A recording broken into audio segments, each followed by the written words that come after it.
नमस्कार। आज हम एक बहुत ही महत्वपूर्ण जानकारी लेकर के आए हैं। वह पूरे उत्तर प्रदेश में राज्य विश्वविद्यालयों एवं विश्वविद्यालयों में एक सामान्य चयन प्रक्रिया शैक्षणिक पदों पर लागू कर दी गई है। उसका चयन को इतना पारदर्शी कर दिया गया है कि समय समय पर तमाम समस्याएं आती रहती हैं, लोगों की शिकायतें रहती हैं कि चयन प्रक्रिया ठीक नहीं है। उस शिकायत को दूर करने के लिए बहुत ही पारदर्शी व्यवस्था पूरे उत्तर प्रदेश में साक्षात्कार जो होता था उस पर तमाम आपत्तियां की जाती थी। उस समस्याओं को दूर करने के लिए राज्य के सभी विश्वविद्यालयों एवं महाविद्यालयों में जो चयन प्रक्रिया होती है उसको बहुत ही पारदर्शी बना दिया गया है। आपको बता दें कि ये संपूर्ण चयन प्रक्रिया को 5 भागों में बांटा गया है। असिस्टेंट प्रोफेसर की जो नियुक्ति होती थी उसमें जो प्रथम भाग बांटा गया है उसमें स्नातक एवं स्नातकोत्तर मतलब शैक्षिक आधार पर जो मार्क्स निर्धारित किए गए हैं उसको 20 संपूर्ण 100 मार्क्स का चयन होगा और 100 मार्क्स को पाने के लिए आपको स्नातक एवं स्नातकोत्तर स्तर पर अधिकतम 20 नंबर रखा गया है, जिसमें कि स्नातक स्तर पर अधिकतम 7 नंबर और परास्नातक स्तर पर अधिकतम 10 अंक निर्धारित किया गया है, जिसमें 3 अंक एमफिल को रखा गया है।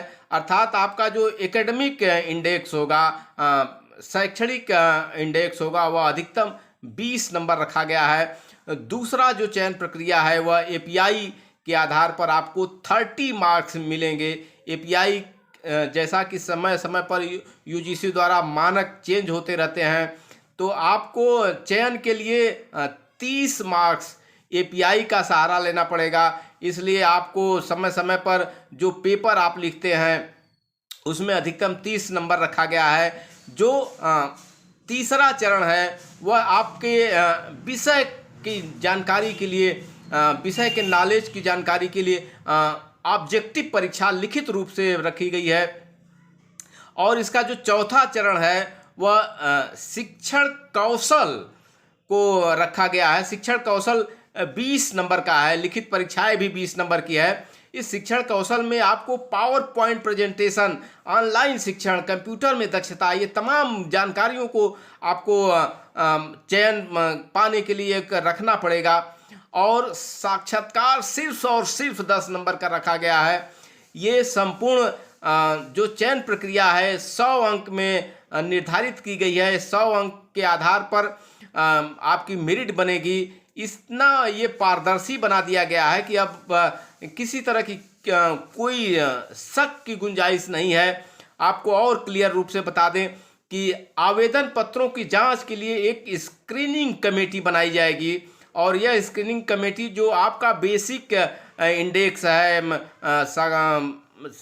अंक है, वह एकेडमिक का, स्नातक एवं परास्नातक एवं एपीआई, ये 50 अंक का जो फार्म है उसके बाद ही इसकी स्क्रीनिंग कमेटी द्वारा इसकी गणना की जाएगी और गणना के बाद में एक लिस्ट ओपन की जाएगी।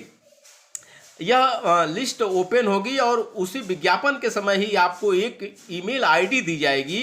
यह लिस्ट जैसे ओपन की जाएगी आप अपने शिकायत, अगर आपको किसी तरह की शिकायत हो तो आप अपनी शिकायत मेल के माध्यम से आप भेज सकते हैं। 7 दिन के अंदर उसका निराकरण होगा, निस्तारण होगा और पुनः वह लिस्ट चस्पा की जाएगी। इसके बाद लिखित परीक्षा होगी। लिखित परीक्षा 20 अंक का है और इसके बाद फिर पुनः लिस्ट का प्रसारण होगा। अगर किसी को पुनः आपत्ति है तो 3 दिन के अंदर आप मेल के माध्यम से आप अपनी शिकायत दर्ज करा सकते हैं। और साक्षात्कार सिर्फ और सिर्फ 10 नंबर का रखा गया है। इस हिसाब से संपूर्ण चयन प्रक्रिया को 100 अंक में मान करके बांटा गया है। यह और सिर्फ इसलिए किया गया है कि चयन की प्रक्रिया इतनी पारदर्शी हो जाएगी जिससे कि किसी तरह की कोई आपत्ति नहीं है और पूरे प्रदेश में तमाम विश्वविद्यालय महाविद्यालयों में जो पद खाली है उसमें चयन प्रक्रिया की जो पद्धति है इतना आसान हो जाएगी जिससे कि रिक्त पदों को बहुत ही कम समय में भरा जा सकता है।